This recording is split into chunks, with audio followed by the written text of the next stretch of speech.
Hey folks, welcome back and thanks for tuning in. It's time to break down a couple more of the character classes from the new 24 Players Handbook. And today on Dragons and Dice, we're breaking down the new Ranger and the new Warlock. Welcome to Dragons and Dice.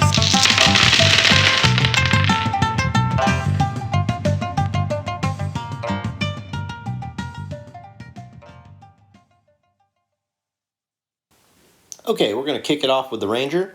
And starting at level 1, you're going to get spellcasting. And under the new rules, your spellcasting will be prepared based off of your level of the caster that you're using. So as a Ranger, you're going to get to start off with 2 level 1 spell slots, and you'll get to prepare 2 spells for those. Also at level 1, you're going to get a main feature for the Ranger class now. It's called Favorite Enemy. And you'll always have the Hunter's Mark spell prepared. And you can cast it 2 times for free without using a spell cast. And this is going to go up with your Ranger level. You'll get another free use at 5, at 9, at 13, and 17. So you'll have 6 in total that you can do for free by the time you max out. And then the last of the level 1 features that you're going to get is you get to pick 2 of the new weapon masteries. At level 2, you're going to get to be the Deft Explorer feature. And this is going to give you expertise in one skill that you're proficient with. And you'll also get to pick 2 more languages that you can add in. And also at level 2, you're going to get a fighting style, and those will be from the same list, except that the Rangers do have one custom fighting style for them. You can take the Druidic Warrior, and this lets you pick 2 Druid cantrips, and when you level up, you can replace those cantrips with a different Druid cantrip at each level up, if you choose. Level 3, like all the classes, will be your subclass feature, and at level 4, you'll get your first feat or stat point increase. And then at level 5, you get extra attack, so you can shoot that longbow twice. And then at level 6, you get a feature called Roving, and this will let you gain 10 feet of movement speed as long as you're not wearing heavy armor. And you also are going to gain a swim speed and a climb speed equal to your movement speed. Level 7 will be your next subclass feature, and level 8 will be your next stat point or feat, whichever you choose.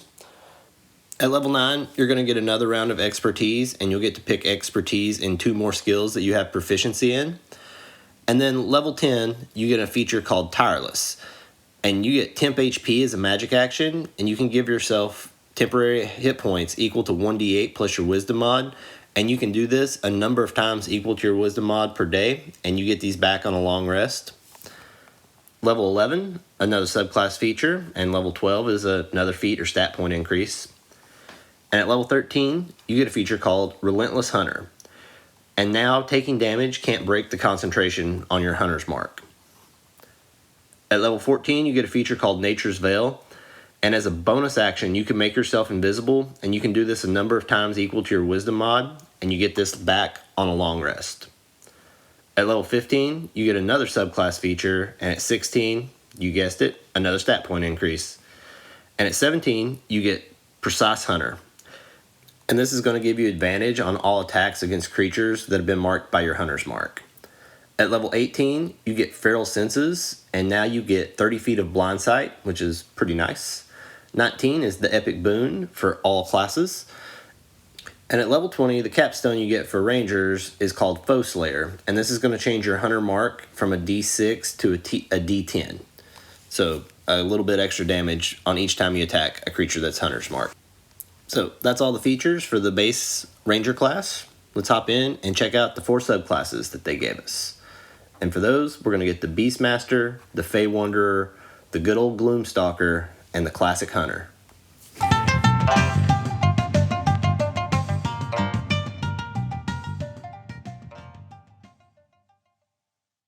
Alright, the first of the subclasses is going to be the Beastmaster, and this will be the best hunter for you to pick if you want to have that companion bear that's running around, or a lion, or a tiger, oh my.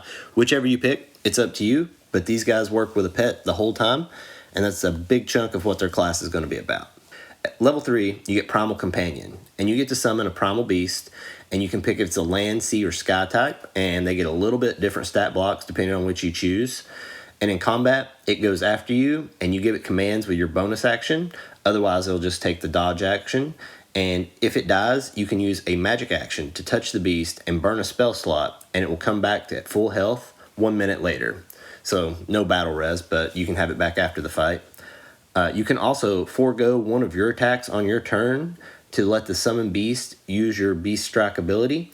Each beast that has a little bit different beast strike. So if you pick the land beast, if it is moved 20 feet in a straight line, it can add 1d6 in damage to a hit, and it knocks the target prone if it succeeds. If you pick the sea beast, if it hits, it can grapple the target, and the escape is based off of your spell DC. And if you pick the sky beast, it has flyby, so it doesn't take opportunity attacks, but it doesn't have any status effect to add in. When you hit level 7, you're going to feature called Exceptional Training. And now when you use your bonus action to command your companion, you can also command the companion to use its bonus action to dash, disengage, dodge, or help. Also, when it does damage at this level, you can now change the type of damage that each beast does to force damage if you choose.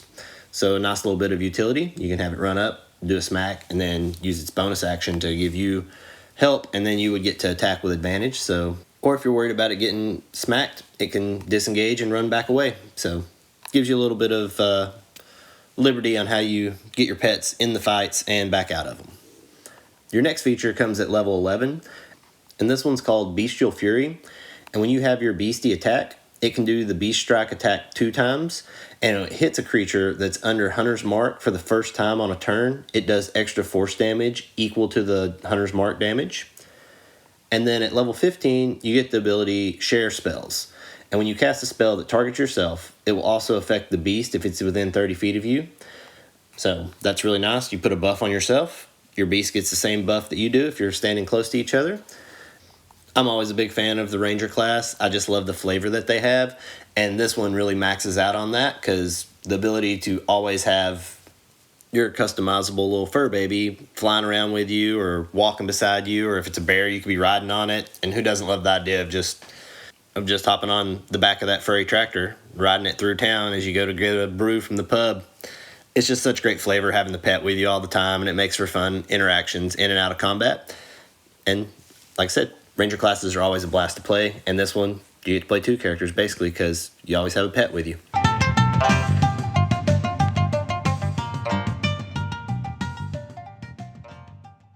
Our next subclass is going to be the Fey Wanderer, and your time in the Fey Wilds has changed the way you go about rangering. And to start off with, you're going to get a different set of spell lists that you always have prepared. And at level 3, you're going to get Charm Person. At level 5, you get Misty Step. At level 9, you get Summon Fey. At level 13, you get Dimensional Door. And at 17, you get Mislead. So there's a really nice fit. All those tie in very well with the Fey feel of this character. And you also get a Fey gift at this. Level, and this is just a little bit of flavor.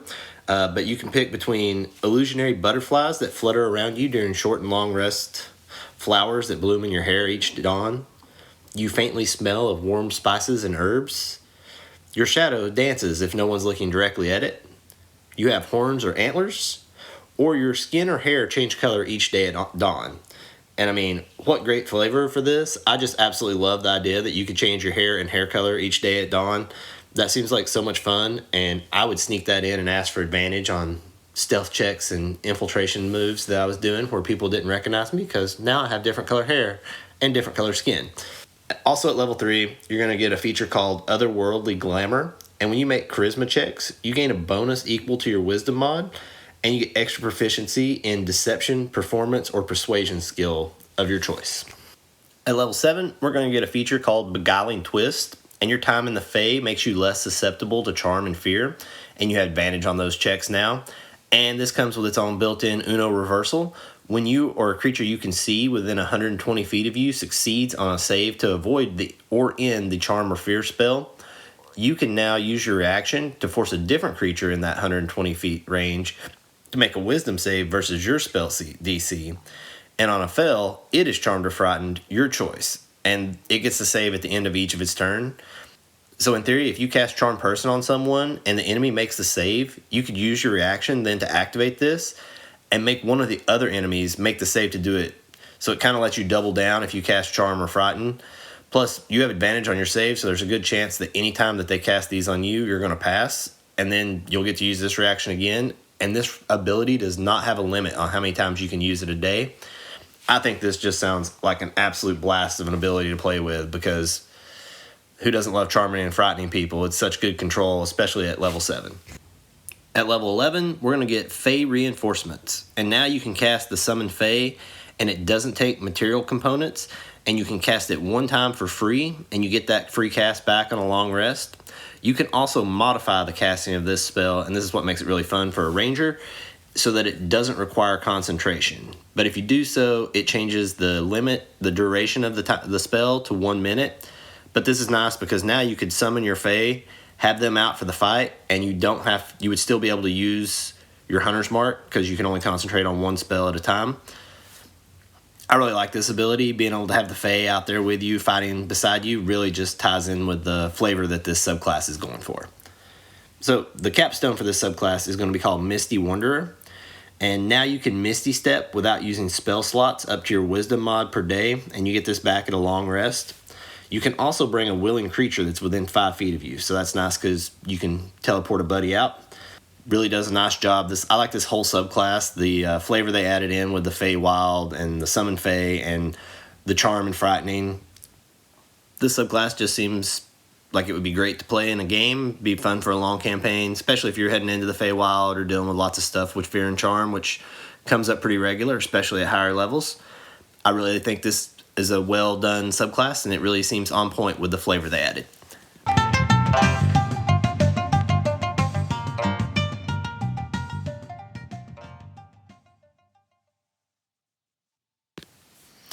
Okay, our next subclass is going to be one of the ones that everyone plays, and this one got a little bit of a nerf, but it's still really great, and that's going to be the Gloomstalker. And if the last one was Fey-based, this one's going to be Shadowfell-based, because you're always in the shadows.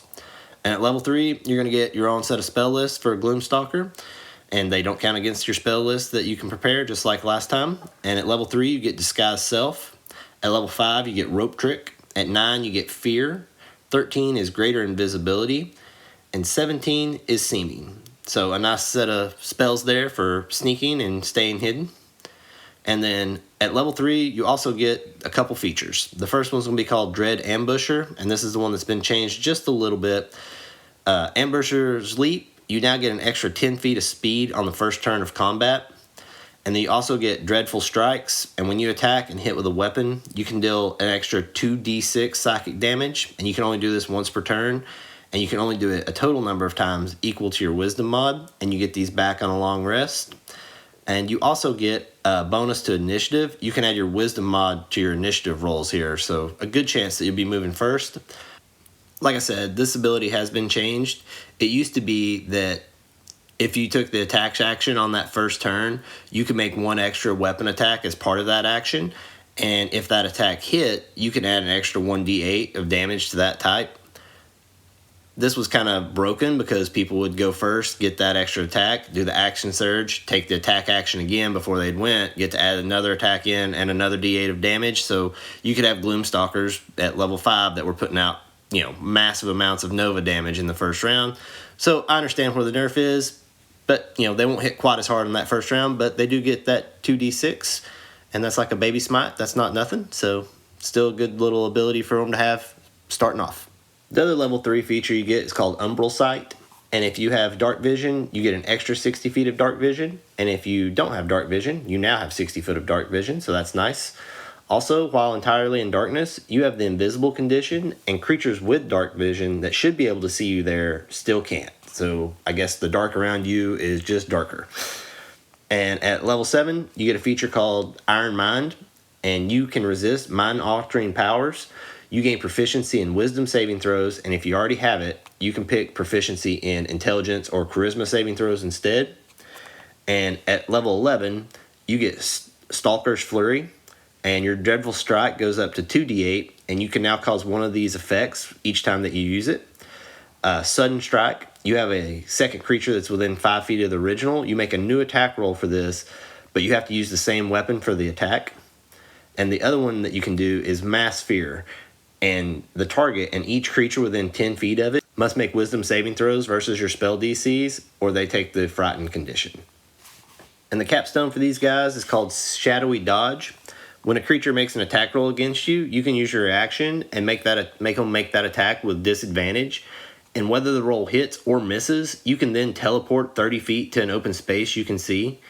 I think this could be an absolutely amazing defensive spell for Gloomstalker Rangers. You could teleport into darkness, and now you're invisible, so even if they had a second attack, they can't see you, even if they have dark vision because of your abilities.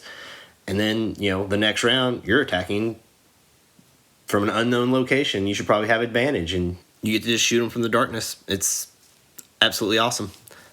This is probably one of the most popular of the Ranger classes, and it's still going to be the highest damage class of the Rangers.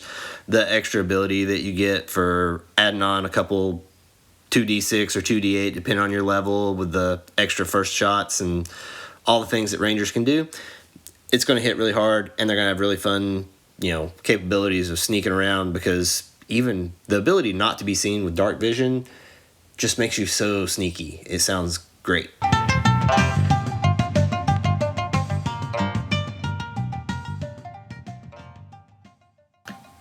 The last of the Ranger subclasses is a classic, and that's the Hunter. And if you want to pew-pew some monsters, this will be the one for you. It gets a lot of cool abilities that help you shoot things really well. Starting off at level 3, you get an ability called Hunter's Lore. And if your Hunter's Mark is on a creature, the creature that's marked by it, you get to know its immunities, resistances, or vulnerabilities. Easy for me to say, right? The next level 3 ability you get is called Hunter's Prey, and you can pick one of each of these at a long or a short rest. You can pick between Colossus Slayer and Horde Breaker. If you take Colossus Slayer, if a creature is missing any of its HP, you can deal an extra 1d8 in damage, and you can do this only once per turn.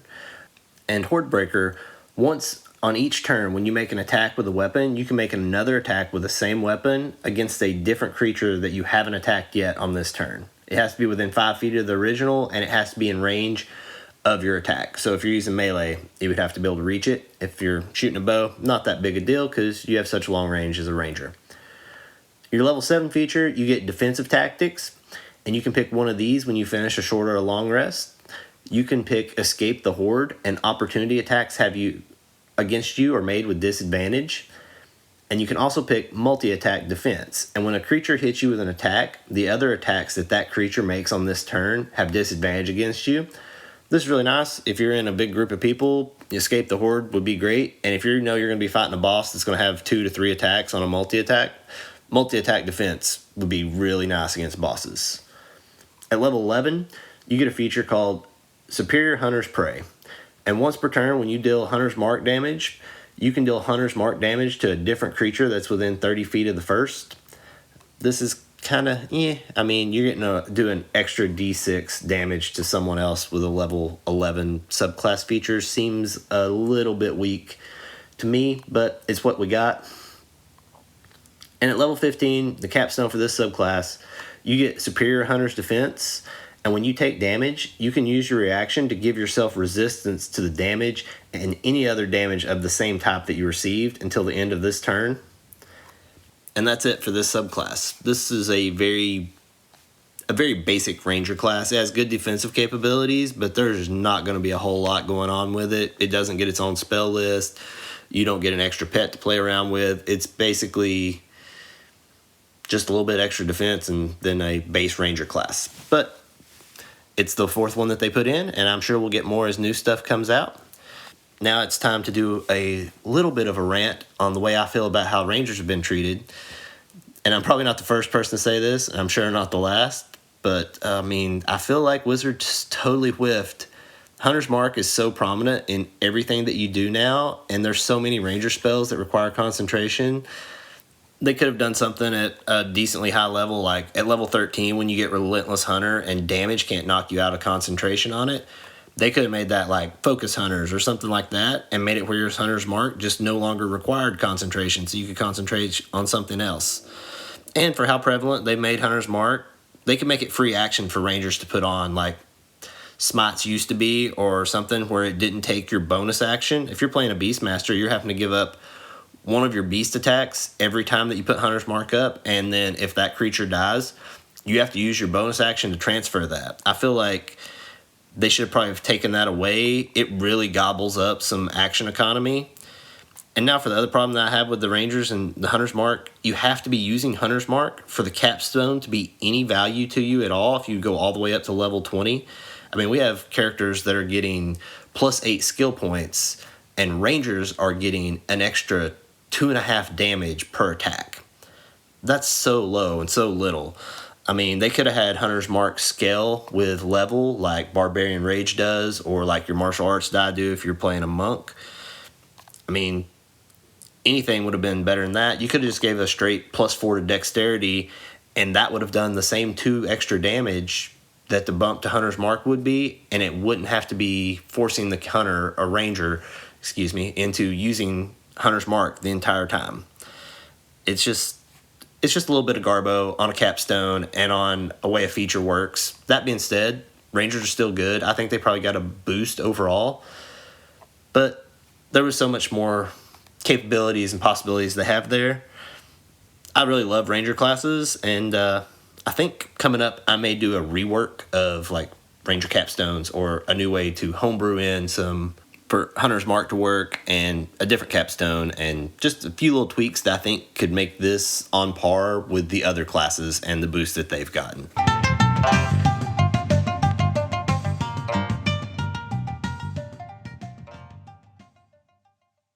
Now it's time for the homebrewed item of the week. This week's homebrewed item is the Rod of the Pack Bearer, and it works just like a Rod of the Pack Keeper, and the one I have in my game is a +1, and while holding this, you gain a bonus to your attack rolls and saving throw DCs of your Warlock spells, and in addition, you can regain 1 Warlock spell slot as an action while holding the Rod, and you can only do this once per day. And that's the same as the Rod the Pack Keeper is. The homebrew part of this is that this Rod also has the Animate Dead spell always prepared for you, and if you want it to level up, it has a list of 10 things that you must do, and then it will become a Rod of the Pack Bearer +2. And so this is in the hands of a Warlock that's multi-classed into Sorcerer, and so it's a way for her to level up her weapon. And here are the 10 things that she has to do to level up her Rod of the Pack Bearer. 1, she has to raise 20 undead, and those have to be used in combat. You can't just raise these, dismiss them, and then be like, yep, there they all go. She has to get 5 killing blows. She has to hit with 5 Eldritch Blast in a row. She has to do 100 damage in one fight. She has to commune with her patron 3 times. She has to have 5 encounters where she doesn't deal force damage, which is always fun for Warlocks. Makes them break out of that Eldritch Blast repertoire they fall into sometimes. She has to control, charm, or fear 10 enemies.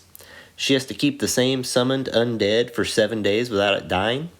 She has to kill some kind of celestial.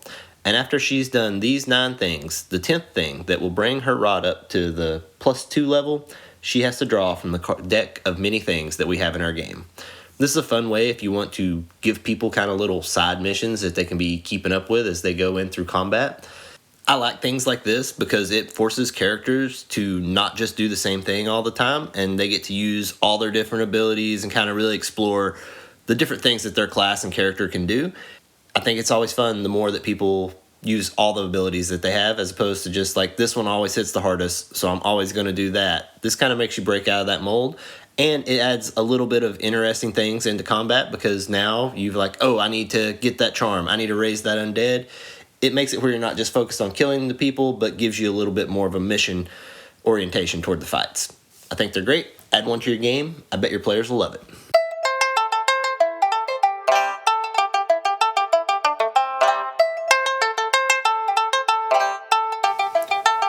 Well, folks, that's it for this episode of Dragons and Dice. Thanks for listening, and if you like what we're doing here, please like, subscribe, or leave a review. It really helps with exposure of a new show.